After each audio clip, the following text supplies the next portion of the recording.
Olá, novamente, aqui é o Teacher Breno, professor de português e inglês e que se descobriu amante da matemática recentemente.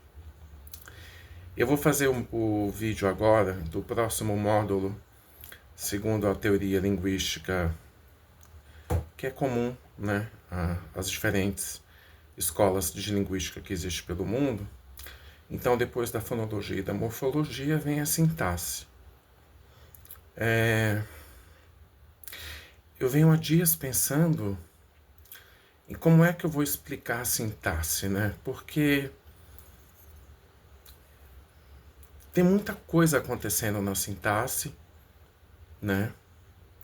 A gramática escolar não descreve os fenômenos sintáticos de uma forma adequada, compreensível, né? A sintaxe é uma coisa que é um debate, é dentro dos níveis de análise da linguística. Quando a gente começa a estudar discurso, sempre vem aquela frase, aquele enunciado, a questão da sintaxe, né? Porque é assim, vou explicar de uma maneira mais pedagógica. Eu conheci uma mulher do Banco do Brasil, quando eu trabalhei lá, que tinha feito letras na USP nos anos 40. E eu havia reprovado em sintaxe na linguística, por meio ponto. E aí eu perguntei para ela como que era a sintaxe nos anos 40 na USP. E ela disse que era lógica. Chamava-se análise lógica, né? Então, assim, quando você pensa em termos de estrutura, a sintaxe, ela é lógica, né? Ela é um exercício lógico. As habilidades necessárias para compreender, por exemplo, quais são os termos essenciais, os termos integrais, os termos acessórios, integrantes e acessórios da oração, né? É uma questão de relevância abstrata. Você tem que saber fazer uma abstração e ver o que é mais relevante, o que é essencial, o que não pode não ter, o que está ali, mas não é necessário estar, mas está adicionando uma informação. E aquilo que é totalmente contextual, que está ali no enunciado não, desculpem, na sentença, né? E que não precisava estar ali porque pode estar no contexto, né? Então, primeiramente, o que é frase, sentença e enunciado, né? O enunciado é o contexto, é o discurso. Algumas teorias sintáticas trabalham com o conceito de frase, que seria uma coisa que é uma interface entre a abstração pura da sentença, que é só uma coisa lógica, com a dimensão discursiva, que seria o ato de fala que aquela sentença faz. Então, por exemplo, se eu digo, eu quero um sorvete, isso é uma frase que é um pedido. O conteúdo é, eu quero um sorvete, isso é a sentença. Quando a gente estuda a sintaxe, a gente estuda o nível mais abstrato, que é a sentença. E qual é a principal informação que a sentença tem?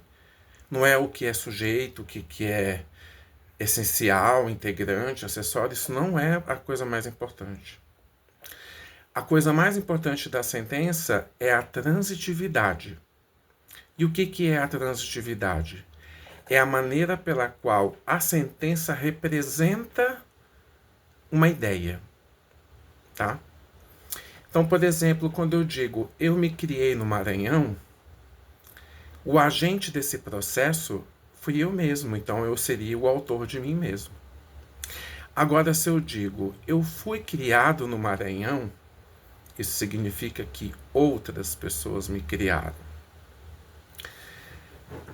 Como que se estuda isso quando você vai trabalhar a sintaxe pela perspectiva do discurso? Primeiramente, a transitividade. E aí tem uma coisa que é muito antiga, que chama a teoria do caso, né? O que é caso nominativo? É a forma que ocupa a posição do sujeito. Caso acusativo é o objeto. Quando você estuda latim, que é uma língua de caso, você estuda as formas mínimas no final das palavras, que não importa qual é a posição que ela está ocupando na sentença, ela vai ser sujeito porque ela tem a marca de sujeito. Ou quando você estuda o português, que é uma língua sintagmática, então, que é na linearidade, se eu digo o Breno mordeu o cachorro, quem mordeu foi o Breno. Se eu digo o cachorro mordeu o Breno, quem mordeu foi o cachorro. Então, muito interessantemente, foi a partir do momento que a linguística, né, se estabeleceu como ciência ali com Saussure, que é brilhantíssimo, né, que ele estabelece a questão da sintaxe, ele deu as bases para uma coisa que é uma teoria chamada gramática universal. É uma teoria de um homem chamado Noam Chomsky, que foi orientador da minha professora de pragmática. E esses dias eu estava vendo televisão e naquela época dos escândalos do Epstein, que saiu tinha um e-mail lá que citava o nome dele, né? E aí eu me lembro que a repórter da Globo News disse assim, o filósofo Noam Chomsky. O Noam Chomsky, ele não é só um linguista, ele é um filósofo, tá? Então, a teoria do Noam Chomsky, ela exige uma abstração muito elevada. Porque o que acontece? Para ele, a variação sintática não é uma coisa contextual discursiva. A variação sintática, ela é neurologicamente e mentalmente, numa interface entre mente e cérebro, condicionada por possibilidades que a mente humana tem, que todos os seres humanos têm, e que todos os seres humanos que falam uma língua ou mais de uma língua usam para se comunicar usando um código linguístico. Deu para entender? Já a teoria funcionalista, que não tem uma definição do que é uma palavra, e por que quando você vai estudar linguística em qualquer lugar do mundo, quando você vai estudar sintaxe, é a teoria do Noam Chomsky que você estuda? Porque de todas as teorias linguísticas e sintáticas que existem, a do Noam Chomsky é a única teoria que tem uma metodologia que não importa qual seja a língua. Se você aplica aquela metodologia, você consegue separar o fluxo do discurso em palavras. Isso é incrível.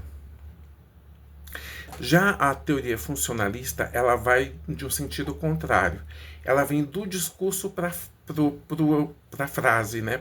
Para a sentença.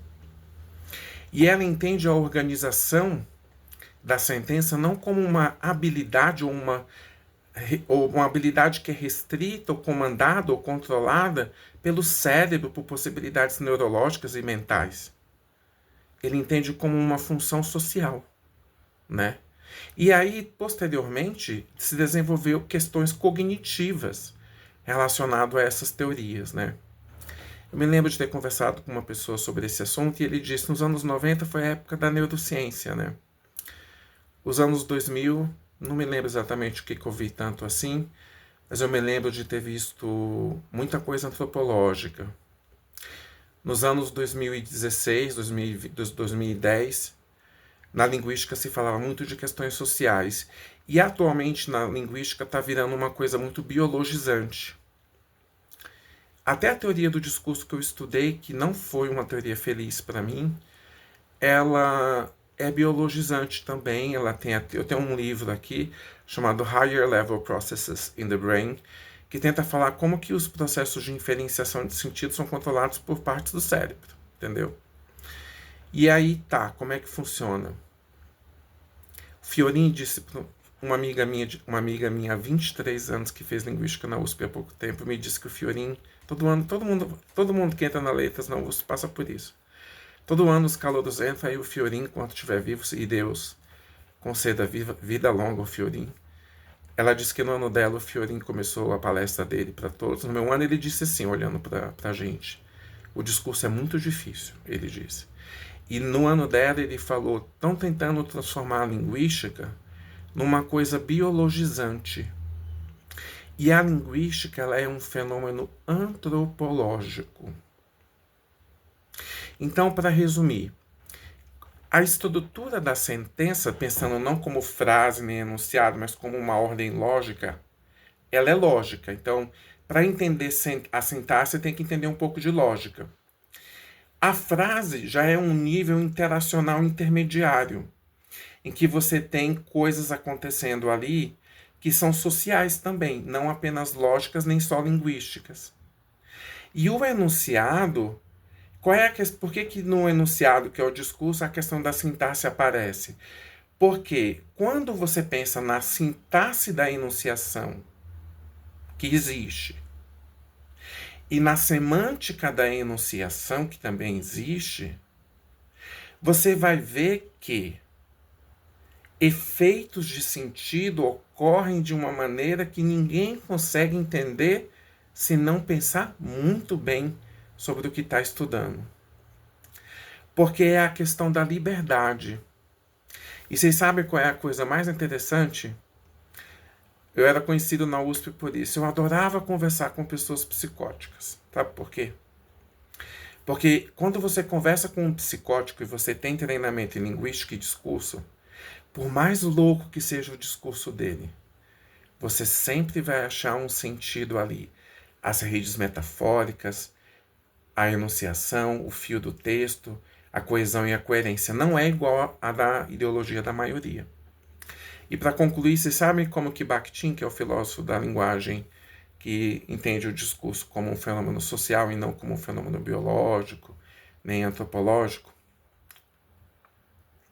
ele diz assim: os loucos e o discurso dos loucos é apenas um discurso que pertence a uma pessoa que tem uma ideologia que é só dela. Então, em última instância, tirando os casos patológicos que precisam de apoio, ajuda, medicação, não estou negando isso, mas quando você tem uma experiência transcultural, que você vai para um outro país, você vê claramente que a realidade ela é uma construção. E a coisa mais estranha de tudo é que tem pessoas por detrás que são o que o Bourdieu chama de elite simbólica. Os professores, os médicos, os advogados, os juízes, os jornalistas, os políticos, enfim, as igrejas, as religiões, todas essas pessoas que trabalham com o discurso, elas estão trabalhando com a realidade e com a construção da realidade. E quando você vai de um país para o outro, e isso é uma coisa interessante, você vê claramente que a sintaxe do japonês, por exemplo, eu não vou explicar, só vou dar um exemplo para pesquisar. Pesquisem como que é a sintaxe do japonês, para vocês verem. Então, tentar achar uma teoria que dê conta de tudo que acontece na sintaxe é, como disse o professor Van Dijk um dia, híbris. Híbris vem do grego, que significa quando você está diante de uma situação e que você se jacta. Se jactar é querer ser mais do que você pode ser. Um abraço para todos.